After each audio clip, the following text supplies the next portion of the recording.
में अगर आप सदन की कार्यवाही देखना चाहते हैं तो 8 लेयर की सुरक्षा है। सांसदों के लिए तो 3 या 4 लेयर की होती है, आपके लिए 8 लेयर की, लेकिन यहां पर 12 लेयर की सुरक्षा है।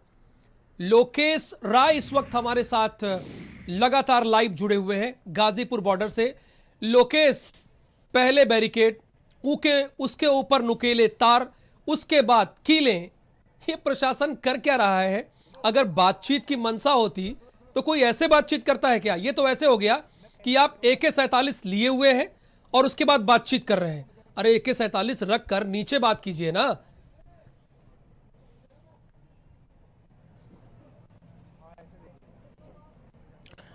अब देखिए राहुल, अगर मैं तस्वीर दिखाने की कोशिश करूं तो इस वक्त मैं उसी बैरिकेड के सामने खड़ा हूं और ये 12 लेयर के बाद में पीछे 4 लेयर की बैरिकेड और है, यानी कि टोटल 16 लेयर है। और इसके आगे नुकीले यहाँ पर कीलें बिछाई गई हैं। और किसी जो अगर मेरे पीछे अगर आप देखेंगे तो कुछ ऐसा नज़ारा जो देश के इंटरनेशनल बॉर्डर्स होते हैं जो कि पाकिस्तान या फिर अन्य देशों से जुड़े हुए हैं, वहाँ भी इस तरीके की जो बैरिकेडिंग है या फिर यूँ कहें कि सुरक्षा के इंतजाम इस तरीके के भी नहीं होते, उस लेवल की यहाँ पे लगाई गई है, जैसे कि इस तरफ किसान नहीं बल्कि किसी दुश्मन देश का कोई सिपाही खड़ा हो। हालांकि दूसरी तरफ जो सेंट्रल जो फोर्सेस हैं, जो पैरामिलिट्री फोर्सेस भी लगाई गई हैं, उस तरफ दिल्ली पुलिस के भी लोग हैं। और ये तस्वीरें देखिए कि पहले बैरिकेड्स हैं, फिर बाद में एक सीसी दीवार बनाई गई है सीसी की, उसके बाद फिर से बैरिकेड और उसके पीछे एक और बैरिकेड, यानी टोटल 16 लेयरिंग की ये बैरिकेड्स की गई है।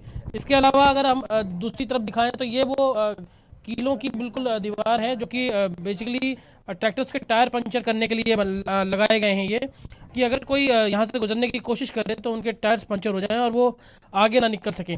और इसी तरीके की जो सुरक्षा की व्यवस्था दिल्ली पुलिस की तरफ से की गई है, उसको लेकर थोड़ा सा किसान जो है वो परेशान इसी वजह से है कि सरकार से एक तरफ बातचीत की बात हो रही है और इस बातचीत के दूसरी तरफ जो सुरक्षा बढ़ाई गई है, इसकी वजह यह भी है कि जो 26 तारीख को उपद्रव हुआ था, उस उपद्रव के अंदर कई लोगों का, कई पुलिसकर्मी घायल हो गए थे और कई जो इसमें कई जगह कई लोग, कई पुलिस वाले चोटिल भी हुए। तो उसके बाद कोई दिल्ली पुलिस किसी तरीके का कोई जो है वो रिस्क नहीं लेना चाहती, इसी वजह से इस तरीके की तैयारी की गई है। क्योंकि 1 तारीख को किसानों ने संसद मार्च की बात जरूर कही थी, लेकिन इस संसद मार्च में भी उन्होंने स्थगित कर दिया था, लेकिन उसके बावजूद भी दिल्ली पुलिस ने कोई कोर कसर नहीं छोड़ी और खुद commissioner of Delhi police Delhi की सीमा में आकर के पूरी सिक्योरिटी को ब्रीफ करके गए हैं और सेक्शन 144 यानी धारा 144 दूसरी तरफ लागू की गई है कि वहां पर मीडिया कर्मी जो यानी मीडिया कर्मियों को भी जाने की अनुमति 12 लेयर की सुरक्षा के बाद 4 लेयर की सुरक्षा और बढ़ा दी गई है, कुल 16 लेयर की सुरक्षा की गई है और यह इंतजाम दिल्ली पुलिस के द्वारा किया गया है। लोकेश, आपको बने रहना है हमारे साथ, हम कुछ किसानों की बात आपको सुनवा देते हैं, अपने दर्शकों को। यानी किसान आंदोलन तो आर पार की तरफ ही जा रहा, इससे पहले तो यहाँ से उठते नहीं। लेकिन सरकार तो कह ही रही है, सरकार को मानना पड़ेगा। सरकार बात कहाँ कर रही है? सरकार तो बात करती ही नहीं। यही प्रस्ताव दिया सरकार ने, फिर भी झुके तो जो पहले ना होगी थी, जिनको मना होगी थी। आप लोग पहले से यहाँ पर आए? पहले 26 में चले गए थे हम, फिर आगे। अच्छा, 26 में चले हाँ। गए थे। अब क्या पहले से भीड़ बढ़ी है? पहले से भीड़ बढ़ी और बढ़ती जा रही दिन पर दिन। बस मगा लिकड़ पिकड़ की दिखो परेड, फिर हमें पता नहीं था वो, जो फिर किस्सा होया, फिर उससे ज्यादा दम पड़ गया किसानों में। अब तो हर गांव में पंचायत और लोग आ रहे, कुछ बेचारे अपना चले भी यहाँ भाई, जिन्हें ज्यादा काम धाम है, 1-2 घर का गन्ना की फसल हमारे यहाँ माहौल काम परेड हो रही थी माहौल। और अब तो अब आप लोग क्या विचार कर रहे हैं? अब तो हम आर पार करके जाएंगे, जब आर पार हो लेगी यहाँ से। सरकार को तो पता लग जाए जब अगला चुनाव होगा, इतना तो यार कुछ भी कर लो, अपनी धक्का फेल लेती। लोकेश, जितने भी किसानों से बातचीत हुई उनका यह कहना है कि अब तो लड़ाई आर पार की है। सही बात है लोकेश, अगर बातचीत हो तो इस तरह थोड़ी होती है और ये इंतजाम तो दिल्ली पुलिस ने किया है। अब बताइए, जहां पार्लियामेंट में इतनी लेयर की सुरक्षा नहीं है, 16 लेयर की यानी 8 लेयर की सुरक्षा, अगर आप बतौर दर्शक वहां जाते हैं दर्शक दीर्घा में कार्रवाई देखने के लिए, यहां 16 लेयर की सुरक्षा लगाई गई है, ऐसे कैसे बातचीत मुमकिन है?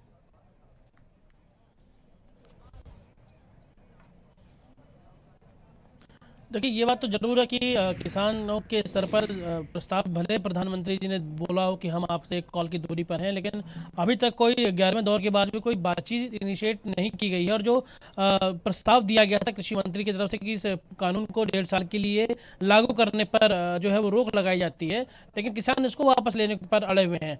और जिस तरीके की सुरक्षा व्यवस्था तमाम की गई है और सरकार की तरफ से भी बातचीत का कोई नया दौर शुरू नहीं किया गया है, उससे ये क्लियर है कि अभी सरकार जो है इस मामले में कोई भी बातचीत अभी शुरू नहीं की गई है। तो उम्मीद जाहिर की जा रही थी कि कल बजट का सेशन था, बजट अब जो है कल प्रस्तुत किया जा चुका है। आज संसद में भी इस बात को लेकर के विपक्षी पार्टियां हंगामा करेंगी कि आखिर किसानों के मुद्दे पर वो सरकार को घेरने की कोशिश करेंगी। तो सरकार की भी ये जिम्मेदारी बनती है कि 70 दिन होने वाले हैं, कल 70 दिन हो जाएंगे इस पूरे आंदोलन को, और अभी तक जब सरकार की तरफ से कोई निष्कर्ष नहीं निकाला गया तो ये वाकई बहुत ही शर्मनाक स्थिति है कि किसान एक तरफ दिल्ली के 3 बॉर्डर्स पर बैठा हुआ है हजारों की संख्या में, और दूसरी तरफ सरकार बातचीत करने के लिए तैयार नहीं है। और जो सुरक्षा व्यवस्था की गई है इससे लोग बड़े परेशान हैं। और जो किसान नेता है वो क्लियर कर चुके हैं राहुल कि इस तरीके की सिक्योरिटी करने की वजह से 14 लेन का ऊपर तो डेडिकेटेड हाईवे बंद है। इधर तरफ दिखाऊं अगर मैं तो आप पैदल लोगों का आना जाने के लिए बंद कर दिया गया है। यहाँ भी इस तरीके के कटीले तार बिछाए गए हैं और लोगों को 3 से 4 किलोमीटर का चक्कर काट के आना पड़ रहा है। वो ये चाहते हैं कि जो स्थानीय लोग हैं वो किसानों का विरोध करने लगे, क्योंकि अगर उनको परेशानी होगी तो उनको ये समझ में आ रहा है कि वो किसानों की वजह से ही उनको ये परेशानी आ रही है। कल किसान नेता जो है राकेश टिकैत वो भी ये बात कह चुके थे कि स्थानीय लोगों को हमसे भिड़ाने की कोशिश करना चाहती है सरकार। तो इस तरीके के जो दावे किसान नेताओं की तरफ से हैं वो वाकई बड़े चौंकाने वाले हैं। अगर स्थानीय लोगों की तरफ से विरोध शुरू होता है तो फिर किसान के बीच और लोगों के बीच टकराव की स्थिति होगी, जैसे कि सिंधु बॉर्डर पर देखने को मिला। हालांकि अभी इस तरीके की कोई यहाँ पर इनपुट्स नहीं है, लेकिन ये परिस्थिति अब पैदा हो सकती हैं। लोगों को सुबह के समय जब पीक आवर्स हैं उनको दिल्ली में जब एंटर करना होता है तो उनको घंटों जो है जाम में जूझना पड़ता है। और दिल्ली की तरफ से आने वाले लोग भी अलग अलग रास्तों को अख्तियार करते हैं। इससे आधी दिल्ली भी जो ईस्ट दिल्ली है स्पेशली इस गाजीपुर बॉर्डर के बंद होने की वजह से वहाँ भी हजारों लोगों को परेशानियों का सामना करना पड़ता है।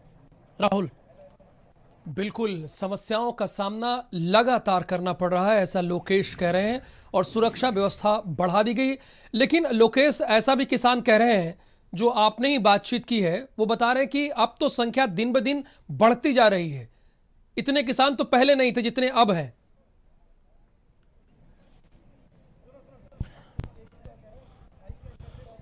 देखिए, पहले भी किसानों की संख्या थी, लेकिन ये संख्या वीकेंड पे बढ़ती थी या फिर 26 तारीख का जब ट्रैक्टर मार्च निकालना था उससे पहले बढ़ी थी।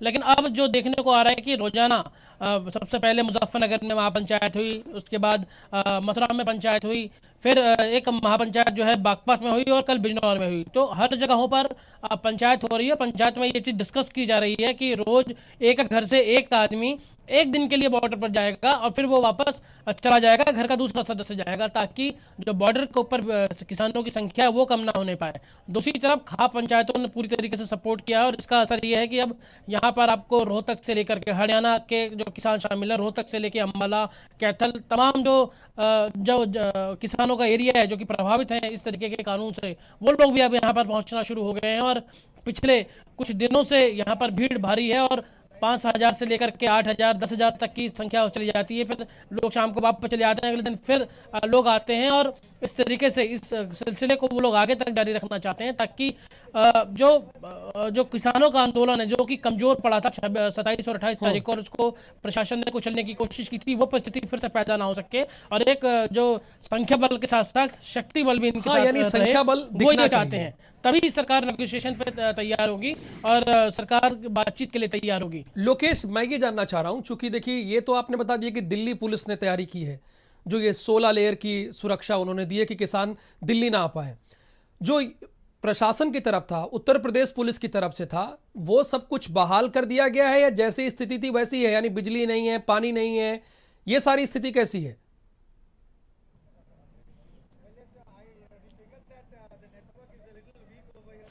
देखिए, ये बात जरूर है राहुल कि जो 27 और 28 को जरूर पानी की सप्लाई रोक की गई थी, लेकिन पानी पर्याप्त मात्रा में उस समय भी था, क्योंकि टैंकर्स करीब 13 से 14 की संख्या में टैंकर्स यहाँ पे मौजूद थे जो कि फील्ड थे, हाफ फील्ड थे। लेकिन जब यहाँ पर राकेश टिकैत की वापसी हुई और वापसी के बाद जो प्रशासन है उसने नेक्स्ट डे ही पानी की सप्लाई सुनिश्चित कर दी थी, बिजली की सप्लाई भी यहाँ पर पूरी है। हालांकि फोर्स जो किसानों के एकदम पास लगाई गई थी, अब वो दूसरी साइड में है ताकि कोई किसी प्रकार का कोई क्लैश ना हो, लेकिन यहाँ पर सुरक्षा भी तैनात की गई है। लेकिन अभी जो फैसिलिटीज थी, जो बेसिक फैसिलिटी है पानी से लेकर के शौचालय की और बिजली की, वो यहाँ पर पूर्वाधिक यानी कराई जा रही है। यूपी पुलिस की तरफ से सख्ती जो बरती जा रही थी वो अब नहीं बरती जा रही। बहुत शुक्रिया इस जानकारी के